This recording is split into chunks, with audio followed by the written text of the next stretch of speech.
Welcome, I'm Richard D. Hall and I'm here in Portugal, Praia de Luz. Now the reason why I've come here is because I'm making a series of documentaries about the Madeleine McCann case. Why am I making programs about that? Well, it's because I'm sick and tired of misleading media headlines about the incident. In these films I will expose the hard facts about the incident and also what has happened since the incident. The documentaries clearly show the last place to get truthful information from is mainstream media, and I will also expose those who are controlling mainstream media.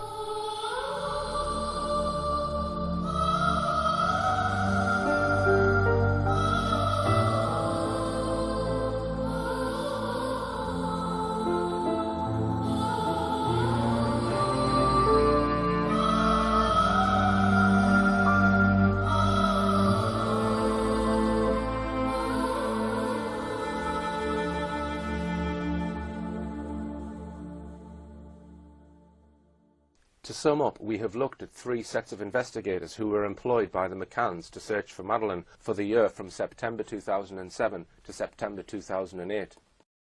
Gary Hagland's speciality was money laundering. Metodo 3 was a thoroughly disreputable detective agency who were frequently involved in or suspected of criminal activity. Halligan was an out-and-out fraudster and liar, another criminal.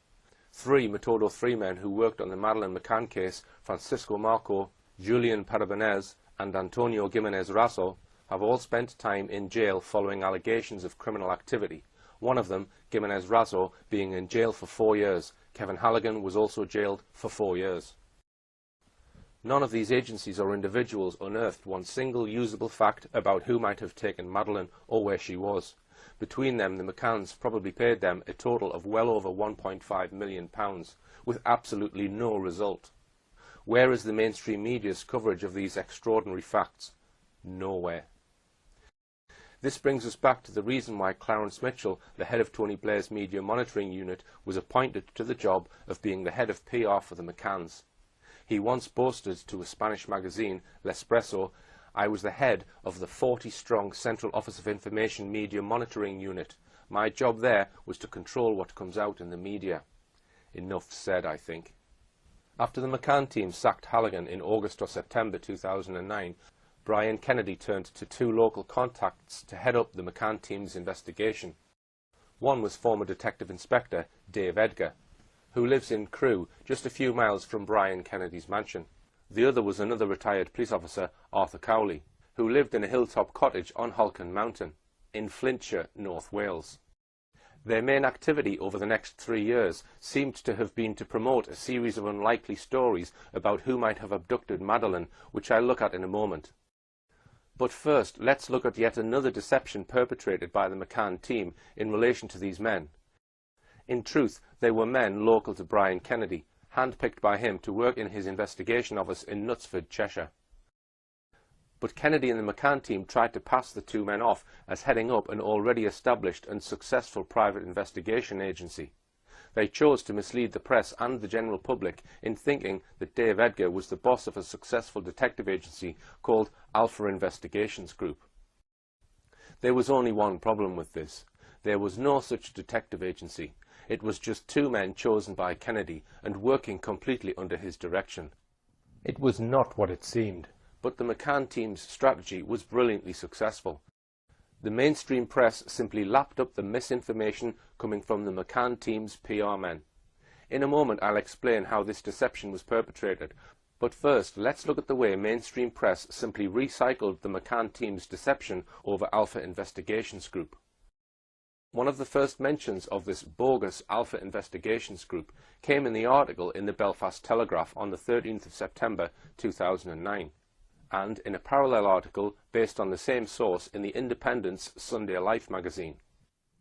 The article claimed that Sunday Life can now lift the lid on how Edgar's Alpha Investigations Group private eye agency really operates. Renowned for leaving no stone unturned in his UK murder investigations, Dave now spends his days with a 4-strong team probing every lead that comes into his office. The article referred to his business partner, Arthur Cowley. This was no lifting of any lid. It was simply the media printing what the McCann team was telling them about Dave Edgar.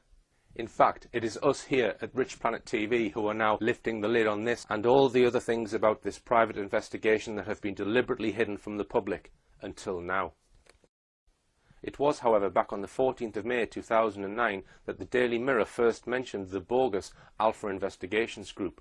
The article praised Edgar to the skies for being one of the most brilliant detectives Britain has ever had, citing his alleged work in solving the murder of Gary Newlove.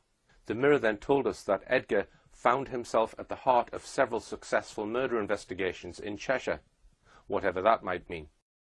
The Mirror then told its readers Mr. Edgar now runs the Alpha Investigations Group with business partner Arthur Cowley. In a Daily Star report a week later, the McCann team's PR spokesman Clarence Mitchell was quoted as saying that Mr. Edgar is following a potentially vital new lead. For operational purposes, I cannot say where Mr. Edgar and his team are exactly, but they are following up a very encouraging lead. Mr. Edgar believes Maddie could be hidden in peasant villages close to the Algarve resort of Praia de Luz, where she was snatched. Mitchell misleadingly referred to Edgar and his team. It was not Edgar's team, it was Brian Kennedy's. Then The Independent on the 23rd of May chipped in with a long article by Cahal Milmo. Once again, Edgar and Cowley were portrayed as amongst the most dedicated and brilliant detectives in the land. Milmo then claimed newly retired detectives and their uniformed counterparts are entering the nebulous and lucrative world of private investigation, such as those running the Alpha Investigation Group, the company headed by former detectives Dave Edgar, 52, and Arthur Cowley, 57, which has been employed since last year by the Find Madeleine Fund. Pausing there, The Independent in this one sentence has claimed two key things. One, that there was a company called Alpha Investigations Group, and two, that the Find Madeleine Fund was employing this company. Other media quickly followed suit. On the 26th of May, the thisischeshire.co.uk news website referred to Dave Edgar and Arthur Cowley, the duo who now run the Alpha Investigations Group.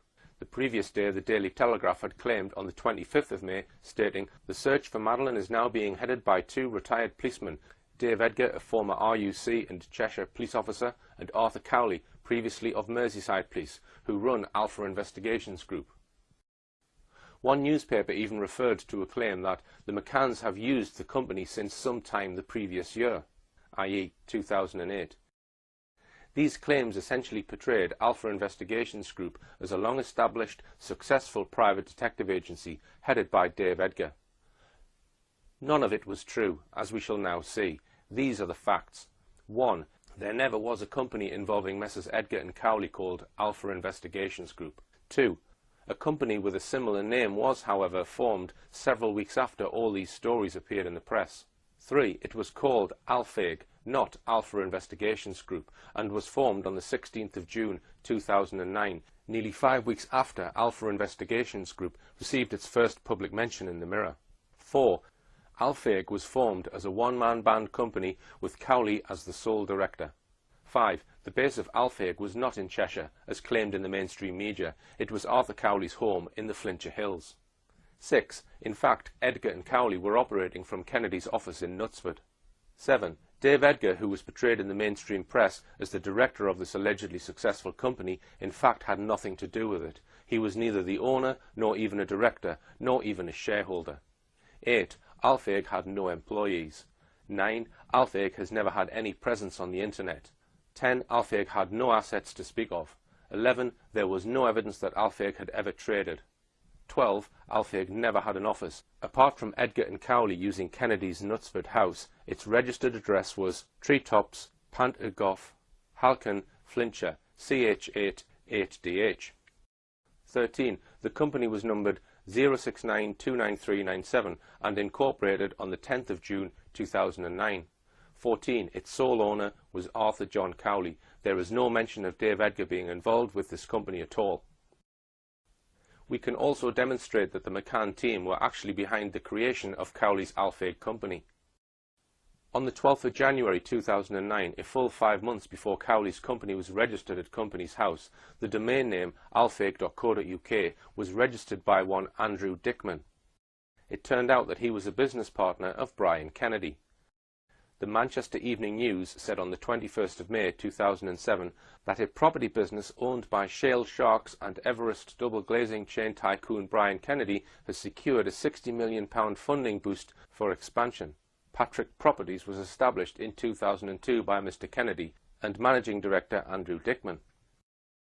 Maybe using his friend and business partner Andrew Dickman to register this domain name was meant to conceal the involvement of the McCann team and Brian Kennedy in setting up the bogus Alfeg company. Well, if so, it hasn't worked. As so, we have established that all the media stories about Alpha Investigations Group are untrue. Amazingly, Edgar himself admitted this by stating that he was not part of Alpha Investigations in what was a highly critical article about the Madeleine McCann private investigation published on the 15th of August 2009. This was a story about the McCann team searching for an Australian woman who looked like Victoria Beckham. It was one of the most ridiculous stories the McCann team ever produced, so let's have a quick look at it now.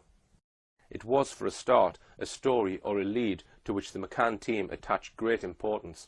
They even held a special news conference to promote it. It was so important that the McCann's chief reputation manager, Clarence Mitchell, chaired the press conference, with their lead investigator, Dave Edgar, present as well. They had maps and artist sketches at the ready. We might note, first of all, that this latest lead is said to have taken place in Barcelona, the HQ of the dodgy Spanish detective agency Metodo 3. The outline of this story ran as follows. A British businessman, said to be a banker, has been agonizing for 2 years about an encounter he had on the dockside of Barcelona, Spain, 3 nights after the disappearance of Madeleine McCann. Now, after 2 years of agonizing, he had come forward. Not to the police, but to the McCann team. He said that he had been drinking in Barcelona's bars for several hours that evening. Indeed, one newspaper described him as a stag night reveller. At 2 o'clock in the morning, a woman with an Australian accent had approached him. She asked him, "Have you got my new daughter?" He said no. She looked a bit like Victoria Beckham. It was suggested that Madeleine might have come on a boat from Portugal round the Mediterranean to Barcelona, and that the woman was arranging to meet a man on the Barcelona dockside so that she could take her as her new daughter on a yacht to Australia. And that was it. On this slender foundation, the McCann team organised a press conference at which dozens of journalists and cameramen turned up. Edgar claimed it was not only a lead, but a strong lead, and indeed this story prompted a worldwide alert and search for the woman in Australia. Let us now turn to the damning criticism in the Mail on Sunday of this little episode. Days previously, an earlier article by Jerry Lawton had proclaimed that detectives hunting missing Madeleine McCann are to quiz the skipper and crew of a £6 million super yacht. The move came after its millionaire owner, Rhonda Wiley, 52, and daughter Melissa Carlson, 31, vowed to do all they could to help. The 105-foot yacht was spotted in a Barcelona marina 3 days after Madeleine disappeared in 2007. The vessel, flying an Australian flag, was moored close to where the Aussie Posh Spice lookalike approached a Brit stag night reveller and muttered, "Are you here to deliver my daughter?" But Tom Warden, Martin Delgado and Andrew Chapman in the Mail on Sunday took apart this so-called strong lead. They said private detectives leading the hunt for Madeleine McCann faced questions last night after a Mail on Sunday investigation revealed shortcomings in chasing a strong lead. Edgar's Detectives 1 failed to make even rudimentary inquiries before announcing a significant development in the worldwide search for the 6-year-old. 2. Failed to speak to anyone working at the seafood restaurant near where the alleged agitated woman was seen at 2 a.m. 3. Failed to ask the Port Authority about movement of boats around the time Madeleine disappeared. 4. Failed to ask if the mystery woman had been filmed on CCTV. 5. Knew nothing about the arrival of an Australian luxury yacht just after Madeleine vanished until told by British journalists who gave them the captain's mobile number. 6. Failed to interview anyone at a nearby dockside bar where, according to Mr. Edgar, the mystery woman was later seen drinking. And 7. Failed to ask British diplomats in Spain for advice before or during the visit. Also, Spanish police could not confirm that they had ever been contacted by the British investigators. The Mail on Sunday attacked Edgar's failure to question several people who might have had vital information before calling a news conference. But then maybe dramatic news headlines were all that the McCann team really wanted from the story. The Mail on Sunday spoke to Jose Luis Lopez, owner of the El Rey de la Gamba restaurant where the mystery woman was seen. He said the McCann's private detectives did not make any inquiries at my restaurant. I am almost always here when the restaurant is open, and my staff would have informed me if anyone had approached them about such an important matter. You are the first person to ask about this Australian woman. The manager of the bar next door, Kennedy's Irish Sailing Bar, said the same. The Barcelona port director, Juan Guitar, asked about it. He said, "Nobody has been here asking questions about Madeleine for this Australian woman. This is the first I have heard about any possible link to the port." A senior Port Authority worker added, "There are several security cameras monitoring the port, but we have not been approached about footage from the night in question. I would have expected anyone carrying out the investigation to at least have asked about it." A source at the British Embassy in Madrid said, "The detectives didn't inform us or the consulate in Barcelona that they were coming to Spain, nor ask any help in their investigation." A highly experienced private detective with over 20 years' work tracing missing people added, "I can't understand why the Madeleine detectives would have released this story and leave it to the public without first making their own investigations in the port. It beggars belief that they did not speak to the owner of the restaurant or the port authorities." The McCann detectives had not even checked port records for the dates of the 6th and 7th of May, the days the British banker was in Barcelona. The Mail on Sunday, however, managed to see them and traced 9 boats that arrived in the port, one of which was unfamiliar. It was a £6 million Sunseeker powerboat, Willpower, owned by an Australian multimillionairess, Rhonda Wiley. The Mail on Sunday interviewed the captain. They commented, "Mr. Edgar's team are in the embarrassing position of having to explain why it was left to reporters to discover the boat's presence in Barcelona and trace its former captain." The Mail on Sunday article was interesting for another reason. The McCann team sought to blame Edgar's assistant, Arthur Cowley, for the Barcelona debacle. Asked to explain himself, Edgar said, "We are a small team. Mr. Cowley's company had no connection with the Madeleine investigation. I am employed by the McCann family and I pick my staff." In these words, Edgar had effectively blown apart the claim that he was the boss of the imaginary Alpha Investigations Group. He, not Alpha Investigations Group, had been hired by the McCanns, and Alpheg was Cowley's company, not Edgar's as the mainstream press had consistently claimed. There was also one truly extraordinary statement made by Dave Edgar at this press conference. He referred to the abductor. He said the abductor might have been a woman, not a man. The statement completely beggared belief. The McCann's close friend, Jane Tanner, had insisted that at 9:15 p.m. she had seen a man carrying a girl in pyjamas near the McCann's apartment. She described his long, sleek black hair, his dark jacket, his mustard-coloured chino trousers, and his black winkle-picker shoes. The description was given to the world. Only 5.5 months later, a ridiculous delay, did the McCann team publish this artist's sketch of the man said to have been seen by Jane Tanner. The sketch was circulated worldwide, being represented as the man who abducted Madeleine McCann. How then could Dave Edgar possibly say that Jane might have seen a woman, not a man? Clearly this led to people wondering if Jane Tanner's so-called sighting was a complete fabrication. Despite the fiasco of their attempt to pin the abduction of Madeleine on a young Australian woman who looked like Victoria Beckham, the McCann team, with the help of Dave Edgar, continued to work on a series of highly improbable stories about what really happened to Madeleine McCann.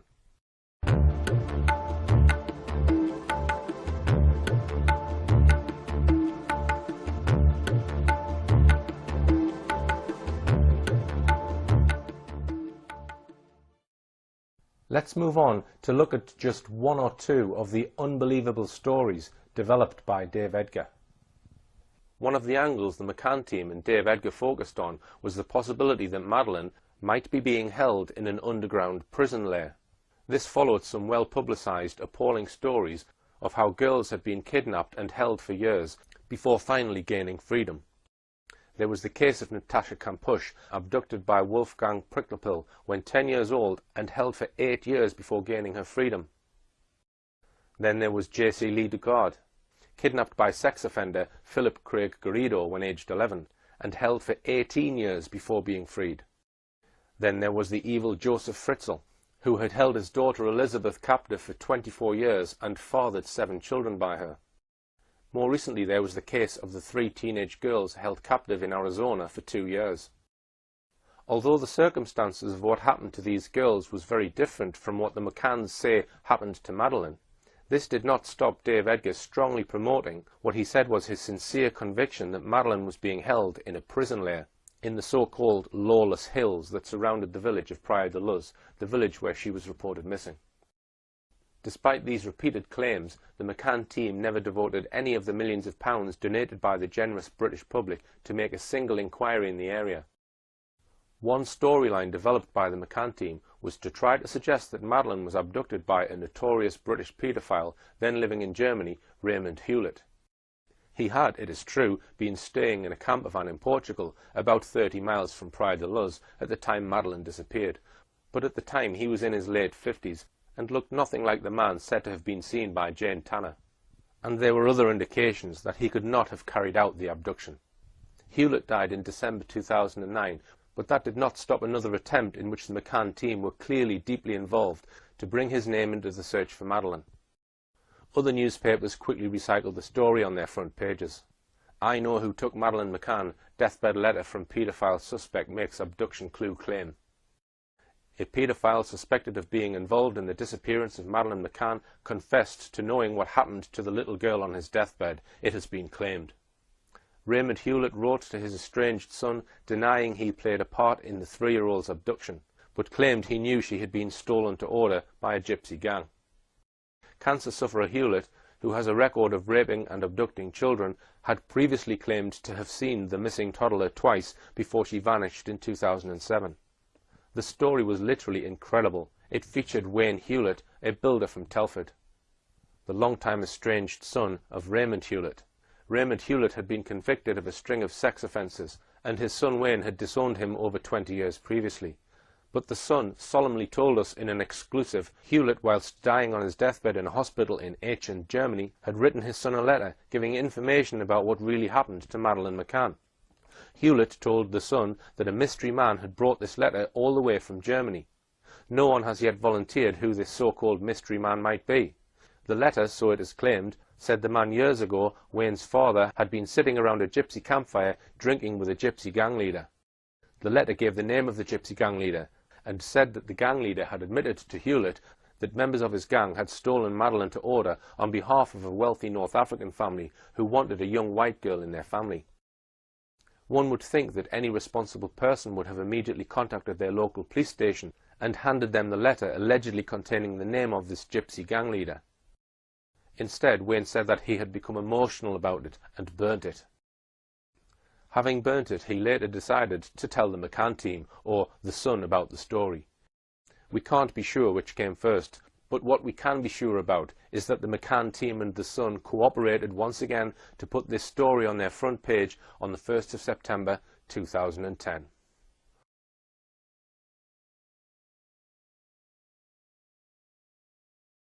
In this final section of our in-depth look at the Madeleine McCann case, we are going to look at a significant aspect of this case which simply cries out to be explored. And that is the quite remarkable extent to which the British government and other political, media and establishment figures at the very highest level have been involved in actively assisting the McCanns and in promoting their claim that Madeleine had been abducted right from the very first day Madeleine was reported missing. So let's begin right away by introducing all the top-level people who rushed out to Praia-da-Luz in the first week after Madeleine's parents first alerted the authorities that Madeleine was missing. In doing so, let us bear in mind that it was always possible that Madeleine might have wandered off, or that she could have been recovered from wherever she had been taken. One presumes that all those who rushed out to Praia-da-Luz were doing so in a bid somehow to find out what happened to Madeleine McCann and hopefully find her alive. But as we take a much closer look at who rushed to get involved, we begin to wonder quite what was the agenda of some of these people and groups. An obvious place to start is by looking at what consular help the McCanns received from the British ambassador in Portugal. At the time Madeleine McCann was reported missing, Tony Blair was the British Prime Minister. His Foreign Secretary was David Miliband. His Chancellor of the Exchequer was Gordon Brown. The Blair government was renowned for the fortune of taxpayers' money spent on his PR men, spinners, or as some have called them, professional liars. A key person in this exercise in controlling the media was the head of the government's so-called Media Monitoring Unit in the Central Office of Information. It reported straight to the Cabinet Office at number 10 Downing Street. At its head was Clarence Mitchell, the very man who for the next 7 years was to be the main point of contact for the media covering the Madeleine McCann story. As we saw in the first programme in this series, when asked what his role was at the Media Monitoring Unit, Mitchell answered without hesitation to control what comes out in the media, which is exactly what he has done for the past 7 years. And we know from a Freedom of Information request that Clarence Mitchell was formally appointed to head up the Madeleine McCann PR campaign on Sunday the 6th of May, barely 48 hours after Madeleine had been reported missing. What was it, we might well ask, which was so important about this story that the head of the government's main media unit needed to be sent out to Portugal full-time to cover this story? What exactly was the government's interest? What could a PR man do to help find out what happened to Madeleine McCann? Another leading civil servant sent out to pry to Luz was Sherry Dodd, a left-wing journalist who worked for the Daily Mirror before Tony Blair appointed her his Special Foreign Office Ambassador to the McCanns the very next day after Madeleine's disappearance.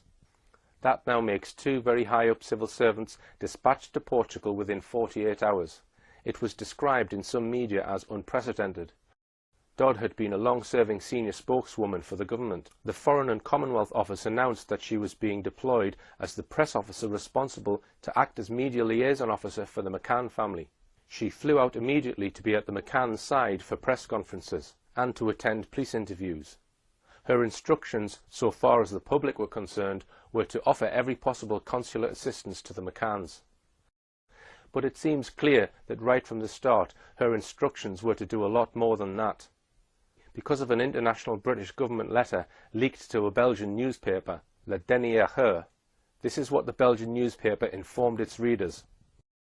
1. An unnamed diplomat warned the government in a letter of inconsistencies in the witness statements testimonies by Madeleine's parents and their friends about the night she was reported missing, adding people were not where they claimed to be. 2. After visiting the McCanns, the diplomat voiced concerns about the confused declarations as to the precise whereabouts of Kate and Gerry McCann and their friends in the final hours before Madeleine's disappearance. 3. The letter went on to comment on the McCanns' lack of cooperation with the Portuguese police. 4. The letter stated that a senior civil servant at the Foreign and Commonwealth Office had earlier suggested to consular staff that they exceed their authority and put pressure on the Portuguese authorities.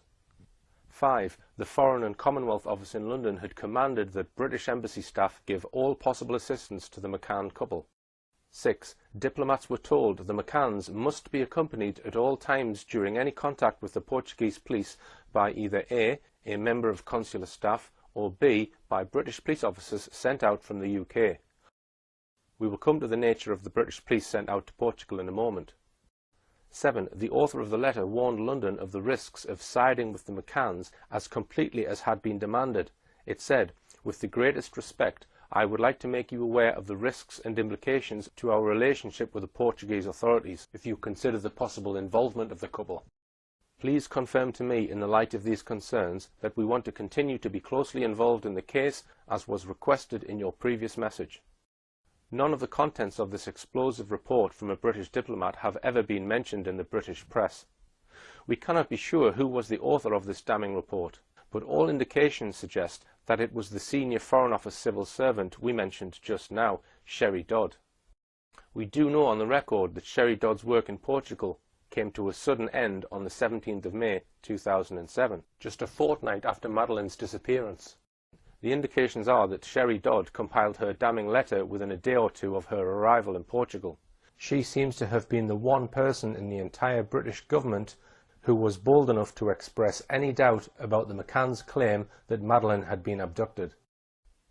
In 2008, a Freedom of Information request was made to try and obtain disclosure of the contents of all communications between the British Embassy in Portugal and the Foreign and Commonwealth Office in London. This was denied on the grounds that the release of such information would in some way endanger or irreparably damage international relations between the UK and Portugal. The first government minister to get involved in the case was Gordon Brown, At the time, he had been Tony Blair's Chancellor of the Exchequer for 10 years. He was shortly to become Britain's Prime Minister. We know two specific things about his close involvement in the Madeleine McCann case in the first 3 weeks after Madeleine was reported missing. First, we know from Gerry McCann himself, and this has never been denied, that he made several mobile telephone calls to Gordon Brown himself.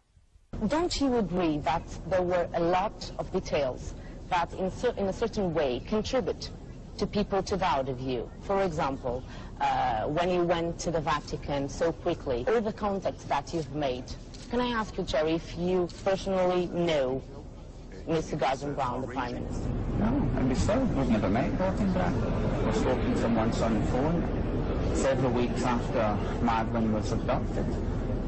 Second, we know that Gordon Brown leaned on the Portuguese authorities to persuade them to release a description of a man with a child that the McCann's friend insisted had been near their apartment at about 9:15 p.m. the night she was reported missing. The McCanns and Jane Tanner had told the Portuguese about this alleged sighting in the hours following Madeleine's reported disappearance. But the Portuguese police, right from day one, thought her so-called sighting was fabricated. They did not want to release details of this sighting as they thought it would mislead the public.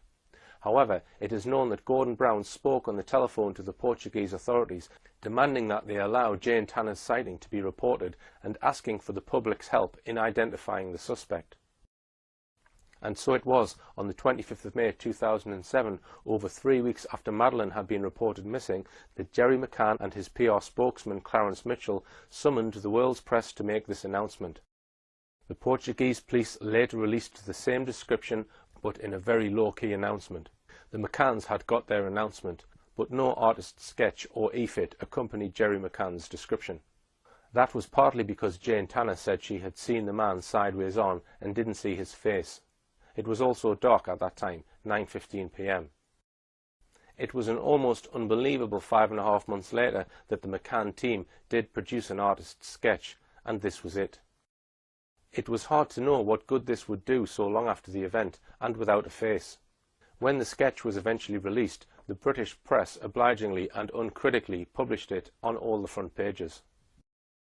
Of course, it didn't lead to anyone being identified, but it did powerfully reinforce the idea that Madeleine really had been abducted in the public's mind. But why was Gordon Brown so much involved in this? He was not the Foreign Secretary, David Miliband was. And why was the government so much involved as to seek to force an obviously very reluctant Portuguese police force to allow a description of a man which had every appearance of being fabricated released to the world? Why would Gordon Brown not allow the Portuguese police to get on with their investigation unhampered?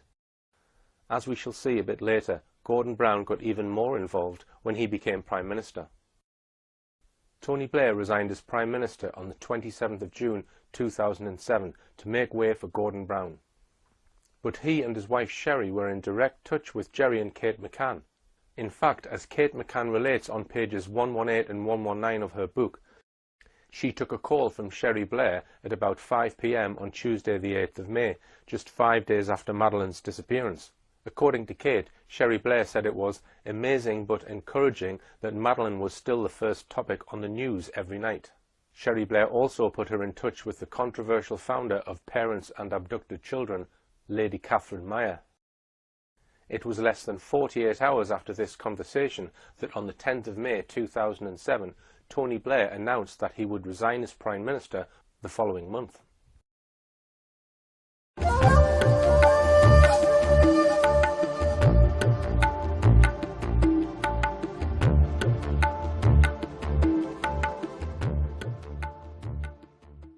Let me now switch the focus to the holiday company used by the McCanns and their friends, Mark Warner. There was no obvious reason why Mark Warner should pull in some of the biggest guns available in the world of PR, but they certainly did. Mark Warner retained the controversial PR firm Bell Pottinger. Controversial, among other reasons, because they were hired at a fee of tens of millions of pounds to provide PR for the highly undemocratic Democratic Republic of Congo. Their support for this repressive regime recently brought protesters outside Bell Pottinger's Fleet Street offices, campaigning against Bell Pottinger's involvement in supporting the odious regime. Bell Pottinger is also paid tens of millions of pounds by other badly run African states. If Madeleine McCann had been abducted, it was not from a property owned by Mark Warner. Moreover, the McCanns had refused to employ evening childcare facilities laid on by Mark Warner at the Ocean Club premises where they were staying. They used neither the evening creche nor the baby listening service. Alex Wolfall, the head of crisis management at Bell Pottinger, one of the most senior men there, was dispatched immediately, arriving the following day on the 4th of May. Yet, as we've been pointing out, as far as anyone knew at that stage, Madeleine could have been found any day.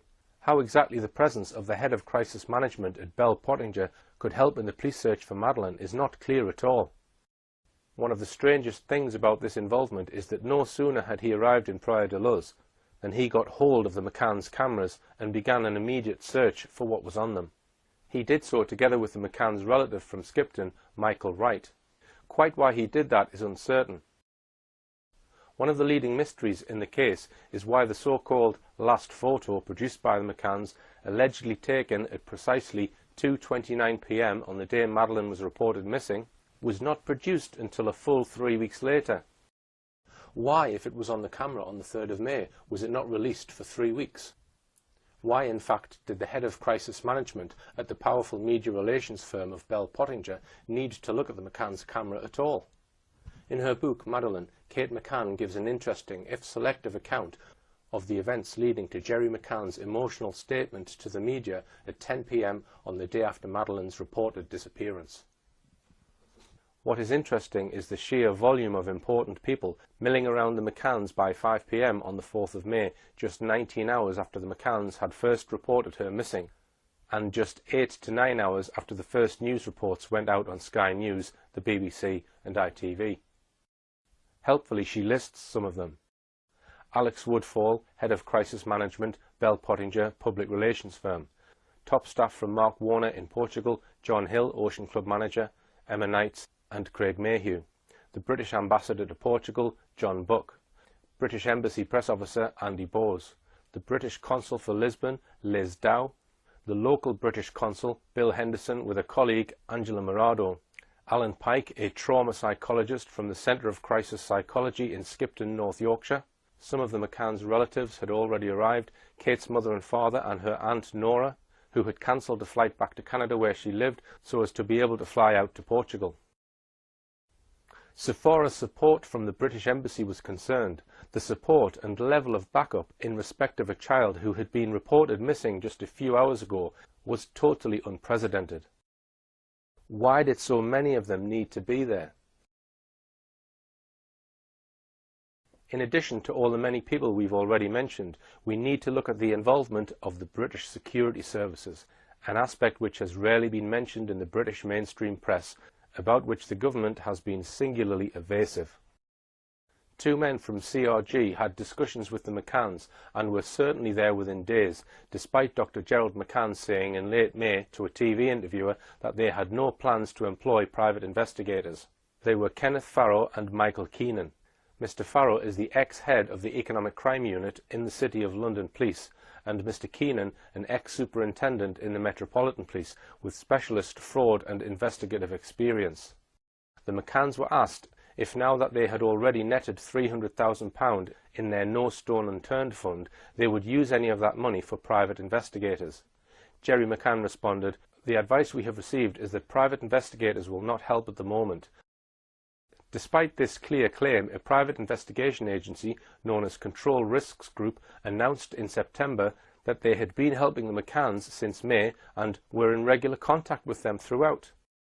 In the early afternoon of Sunday the 13th of May 2007, Jane Tanner, one of the McCann's friends and the person who says she saw an abductor, spoke to some of the people Kate and Jerry brought in. She was referring to Control Risks Group. Who brought them in and who agreed to pay for them? Why were Control Risks Group brought in so soon? To find a missing child or for other reasons? The involvement of the British security services very often means that the government has taken a keen interest in the matter. So just what was the government's interest in the mystery of the disappearance of Madeleine McCann?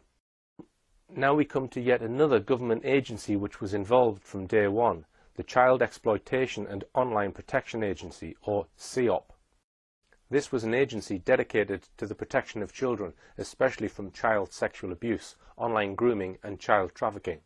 It was absorbed into the National Crime Agency by the coalition government 2 years ago and no longer exists in a separate entity. At the time of Madeleine's disappearance, its head was the controversial figure of Jim Gamble. I say controversial because Gamble will forever be associated with Operation O, the investigation into those allegedly accessing images of child sexual abuse on a website. You could only access this website by paying by credit card online. A lot of UK users of this United States website was passed to the British authorities and handed to Jim Gamble and his team to investigate.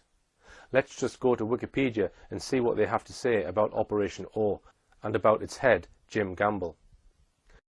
It was the United Kingdom's biggest ever computer crime investigation, leading to 7,250 suspects identified, 4,283 homes searched, 3,744 arrests, 1,848 people charged, 1,451 convictions, 493 people cautioned, and 140 children removed from suspected dangerous situations, and an estimated 33 suicides. Operation O identified and prosecuted some sex offenders, but the validity of the police procedures was later questioned, as errors in the investigations resulted in large numbers of false arrests. Its chief executive, Jim Gamble, was accused of using vague terms which do not have a recognised meaning within either child protection or law enforcement when they defended the operation. This accusation came from an article by Charles Arthur in The Guardian. Coincidentally, it was published on the 17th of May, just a fortnight after Madeleine's reported disappearance. Within days of Madeleine's disappearance, Jim Gamble, just like Alex Woolfall of Bell Pottinger, was on the hunt for photographs, without, it seems, asking the Portuguese police for permission. Gamble begged the British public who had been on holiday the week the McCanns were there to send their holiday snaps. Quite why he thought this would help the Portuguese investigation is unclear. Indeed, we don't know if he ever sent these photographs to the Portuguese police. But CEOP had another controversial role in the initial stages of this investigation. The coordinator of the Portuguese investigation was Dr. Gonçalo Amaral. He wrote a book on the case, and he was controversially removed from the investigation. The book was called The Truth About a Lie, but it was yet to be published in this country because of a 5-year-long libel action in the Portuguese courts by the McCanns to try and have the book banned. It is actually still on sale and has been translated into 9 major European languages, all of them except English. In his book, Dr. Amaral mentions how members of the British security services, including staff from CEOP, helped to build a profile of the likely abductor. These men, whose names we don't know, soon put the name of Robert Murat into the frame. We could do a full programme on Robert Murat's involvement in this drama, and perhaps we will. He had joint Portuguese-British citizenship and was fluent in both languages. He had in fact been a police translator for Norfolk Police. He spent part of the year in England, part of it in Portugal, where he had a German girlfriend. For mysterious reasons, he suddenly booked a flight to Portugal at midnight on the 30th of April 2007 and was at Faro Airport in the early hours of the morning. Early on the 4th of May, as news was breaking worldwide of Madeleine's disappearance, Murat volunteered to translate all the interviews the Portuguese police were doing of the McCanns, their friends and other witnesses. During these interviews he acted so suspiciously and inappropriately, trying to sneak a look at confidential police documents on the case, for example, that a police inspector sent an urgent report on his behaviour to Dr. Amaral. Gossip about him was fed into the British mainstream media, and lurid headlines about him started to appear. His arrest was partly triggered by the work the CEOP staff were doing. Dr. Amaral in his book mentions that the staff from CEOP compiled a profile of the alleged abductor, compared that profile with Robert Murat, and convinced Dr. Amaral that Murat fitted their profile 90%. There is a big question mark about whether that was a genuine assessment, or whether it could have been part of a calculated ruse to get Robert Murat made a suspect, as indeed he was on the 15th of May. Authorization for CEOP to become involved at all must have needed authorization at the very highest level. Just who gave the order for the men from CEOP to be sent to Portugal? Before we leave the subject of Robert Murat altogether, here are a number of things for you to ponder about him. Murat was pulled in for questioning on the 15th of May by police. In interview, he was asked to give an account of his movements from his arrival in Portugal on the 1st of May to the 4th of May, when he volunteered to translate for the police. During this interview, Murat told the police 17 blatant lies about his movements during those 4 days. Here is a list of them. How was he caught out? Because several weeks later, the Portuguese police had analysed pings from his mobile phone to local mobile phone masts. These proved that he was not where he said he was during those 4 days. When these were put to him in a second interview on the 10th of July, he asked for a break in the interview. After the break, he came back and told an entirely different story. He told the police that on the 15th of May, he had been too tired to tell the truth. One of those 17 lies was not to admit that he was in fact at the Palmeiras Golf Club near Lagos on the afternoon of the 3rd of May, about 7 hours before Madeleine was reported missing. Now, I've just pulled up at the Palmeiras Golf Club, which is a few miles east of Lagos, maybe 7 or 8 miles east of Praia de Luz. The significance of this increases when we consider 2 other points. First, the mobile phone records of both Robert Murat and Jerry McCann show a most remarkable coincidence. At about 3 p.m. on Wednesday the 2nd of May, both men suddenly switched off their mobile phones within 6 minutes of each other. Their mobiles then each remained switched off for a further 32 hours, until both men switched on their phones again at around 11 p.m. in the evening on the 3rd of May, an hour after Madeleine was reported missing. Again, they did so within 6 minutes of each other. That raises the question of whether the 2 men were already known to each other. Now, it is alleged that Jerry McCann met with Robert Murat at this golf club sometime before Madeleine went missing. So I'm just going to go in, take some footage of the outside and of the inside. Second, on this clip we see Jerry McCann, the day Robert Murat was made a suspect, asked a simple question. Do you already know Robert Murat? But did you know Robert Murat? I'm not going to comment on that. He doesn't answer the question. He could easily have said no if the answer was no. What does his body language suggest? In addition, he looks evasive. The question clearly troubles him. He looks away from the interviewer and hurriedly terminates the interview. If we knew more about the nature of any relationship between Jerry McCann and Robert Murat, we would surely be able to understand a whole lot more about what really happened to Madeleine McCann. But let us now return to the subject of involvement of government and other political, media and establishment figures in actively assisting the McCanns. Let's look next at the involvement from the outset of Leicestershire Police. It is far from obvious why the police force in the parents' home county in England should get involved immediately in searching for their missing child in a foreign country, yet this is precisely what happened in this case. Superintendent Bob Small and at least 2 other officers from Leicestershire Constabulary were dispatched immediately to Praia de Luz. Bob Small was to play a highly crucial role in the decision by the Portuguese police to pull in Robert Murat for questioning. He was directly involved in the events leading up to the controversial event.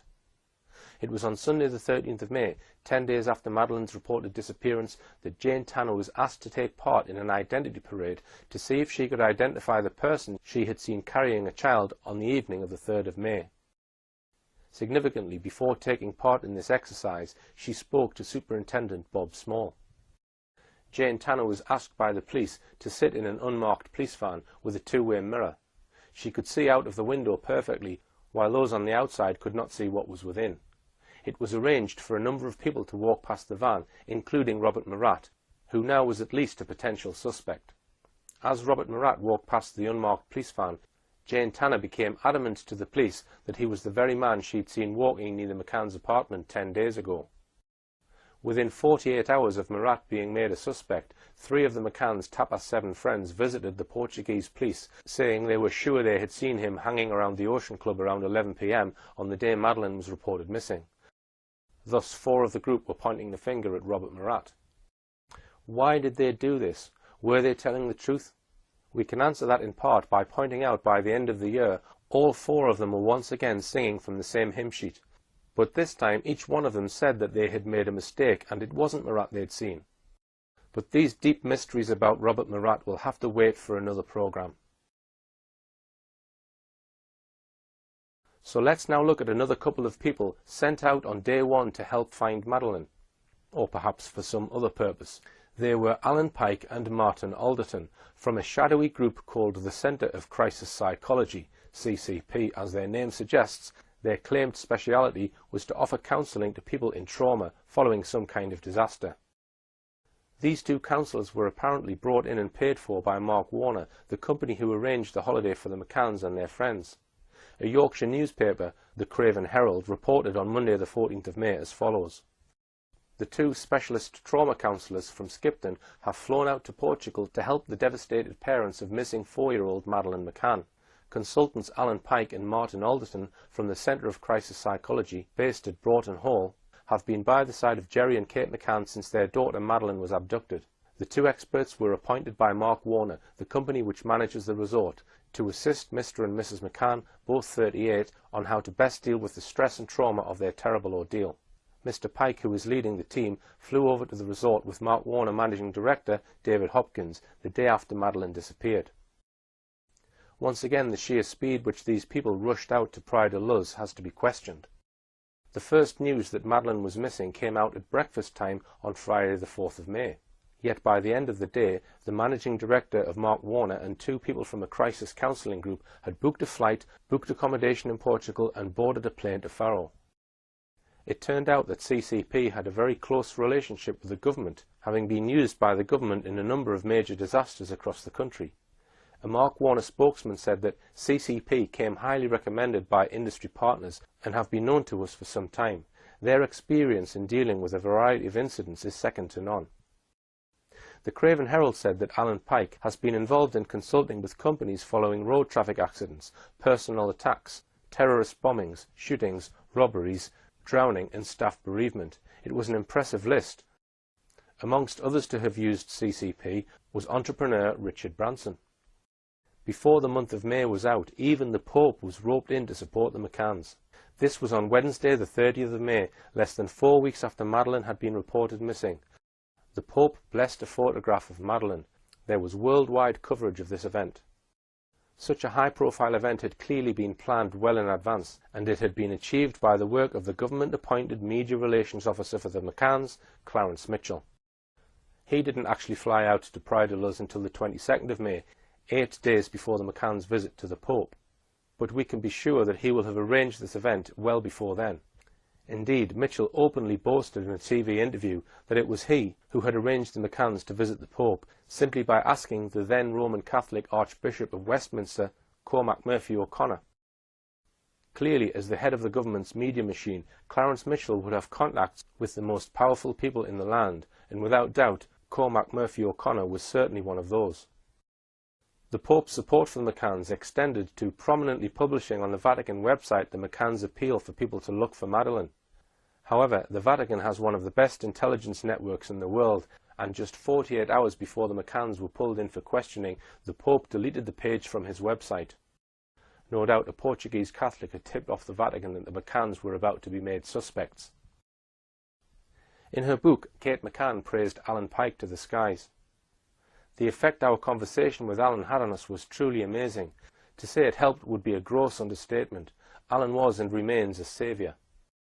Another shadowy organisation was ready to help the McCanns from day one, the International Family Law Group. This is how Kate McCann describes how they became involved. We received help from a paralegal based in Leicestershire, via a colleague of Jerry's. He worked for a firm specialising in family law, the International Family Law Group, IFLG. So on the afternoon of Friday the 11th of May, the paralegal, accompanied by a barrister, flew out to Portugal. IFLG suggested making Madeleine a ward of the High Court, and they did so just a few days later, giving the High Court a range of powers in relation to Madeleine, assuming she was alive. It was this unnamed paralegal and unnamed barrister who then suggested, according to Kate, that they set up a fighting fund. Quite who they needed to fight at this stage was unclear. Kate says that IFLG would devise the objectives of the fund and instruct a leading charity law firm, Bates, Wells and Braithwaite, to draw up articles of association. These two unnamed figures then brought in a third unnamed figure into the picture.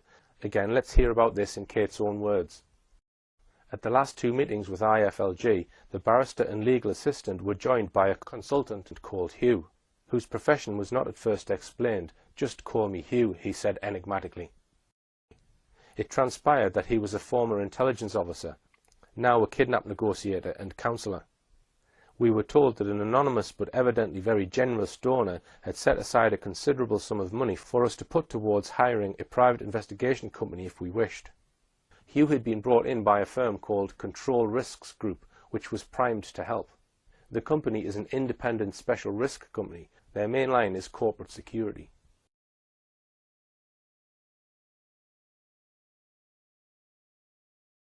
The involvement of government and their agents is unprecedented in this case. But I'm going to go back and consider this alleged abductor. We have the evidence of Jerry and Kate McCann.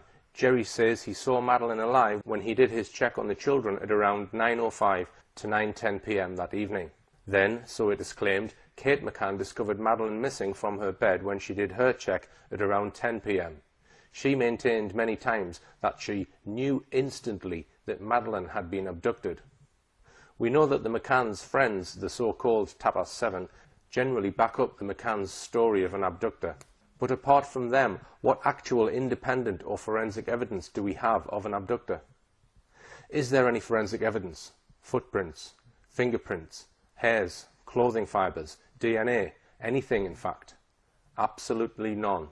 The only fingerprint found on the window was actually that of Kate McCann, suggesting that she was the last person to handle the window, sometime shortly before the police were called.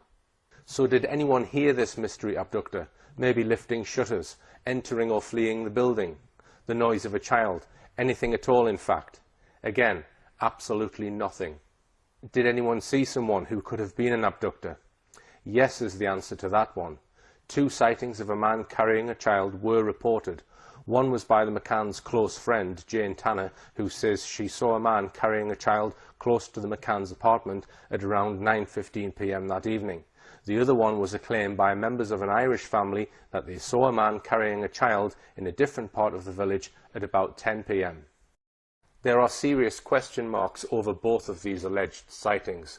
Firstly, it is possible that Jane Tanner fabricated her sighting in order to help her friends, the McCanns. There is also some doubt over the Smith sighting.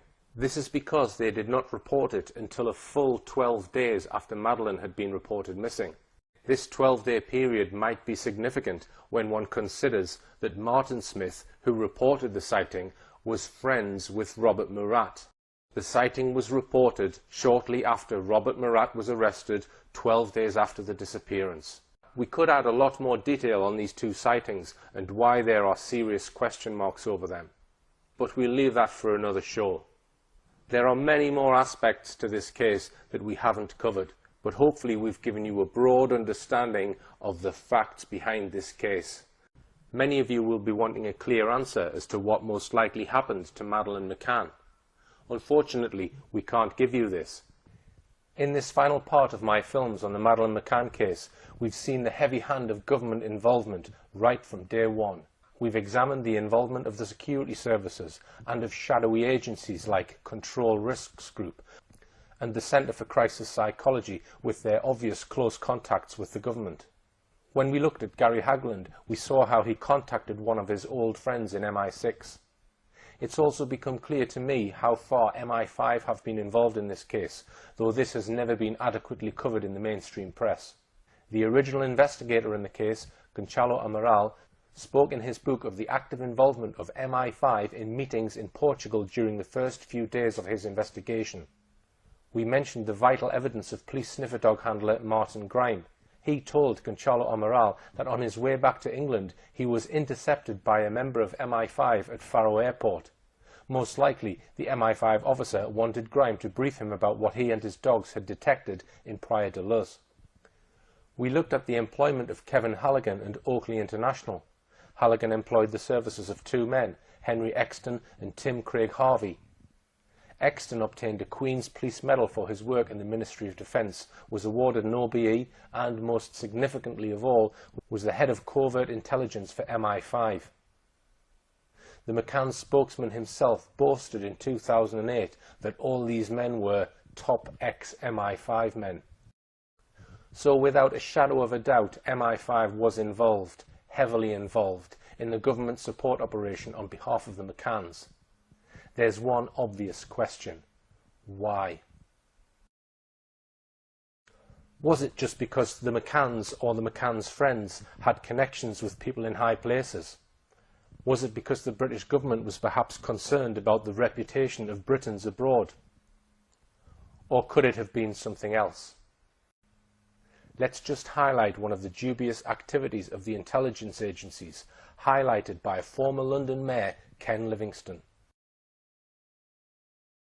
I was raising in Parliament up against Mrs Thatcher the Kincora Boys Home, where boys were being abused, and MI5 was filming it because they were hoping to be able to blackmail senior politicians in Northern Ireland.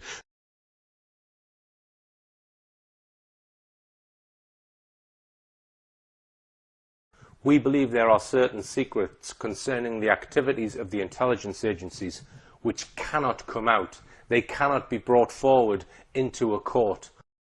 Is it the case that if the real truth were to come out in a trial, the state would have to fall?